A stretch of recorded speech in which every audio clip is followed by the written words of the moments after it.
There's only a very select few people I could think that worked for Vince that long. One of them, my good friend Valerie Morella, her father, Gorilla Monsoon, he was, of course, there forever. And I've heard that you really loved Gorilla. I was told to bring that up to you. She wanted me to bring that up to you, that she says hello and that she really loved how much you loved her father.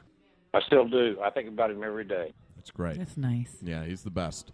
He's when I got to WWE, they frowned upon those from WCW, and because I was so closely related to WCW as their play-by-play guy on the cable and on the pay-per-views and the Clash of Champions and all that good stuff, I was not welcome with open arms in WWE by a vast majority of the people that worked at the TV facility.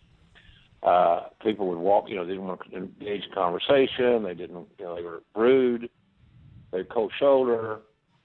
I was part of the enemy, even though I was working for them. So Monsoon, God bless him, saw that and saw that I had done nothing to any of these people. A lot of them I didn't even know. 95% I didn't even know. And he had a little come to Jesus meeting with them one day, and they edit one suite and pretty well read him the riot act. He was disappointed in all of them. Mm-hmm. And if you didn't like this guy, who's a lifer and he loves the business, then you don't need to associate with me either. Mm-hmm. And that carried a lot of weight in that TV facility because Gorilla was God over there because everybody loved him, and rightfully so. He was like a big uncle, father, grandfather. He was just such a wonderful man. Mm. And then Bobby Heenan joined in. And Bobby Heenan was always comedic and laughing and making jokes.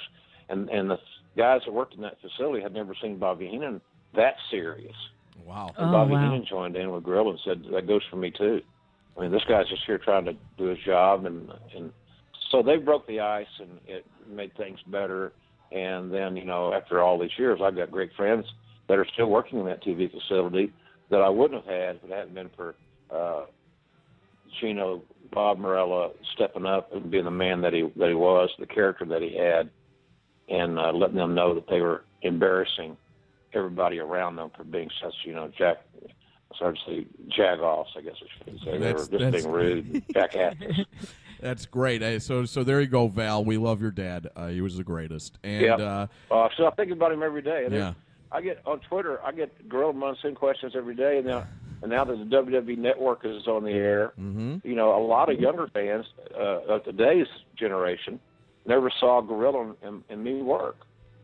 I was his partner, and he moved to the analyst chair and let me do play-by-play.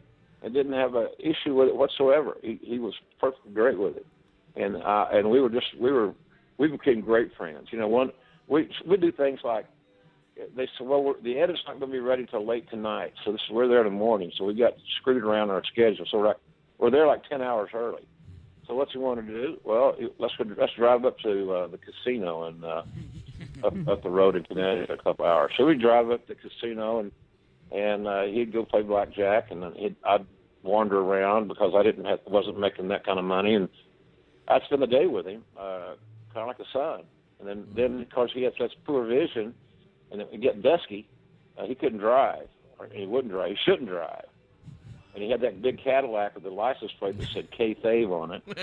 So I became the driver after dark, and we'd drive back to the studio and do our voiceovers, and then he'd stay over at the hotel where I stayed, and it was like the Big Brother thing. It was he was just so special, and I was not working for WWE when he passed, and I flew in from Atlanta to the funeral, and I think it shocked a lot of people because the one thing a guy told me years ago about the wrestling business is that once you get out of it, you can count your real friends on one hand, and I think people thought that because I was no longer employed by WWE for that few-month period when Gorilla passed, that I would not come back and pay my respects at the funeral.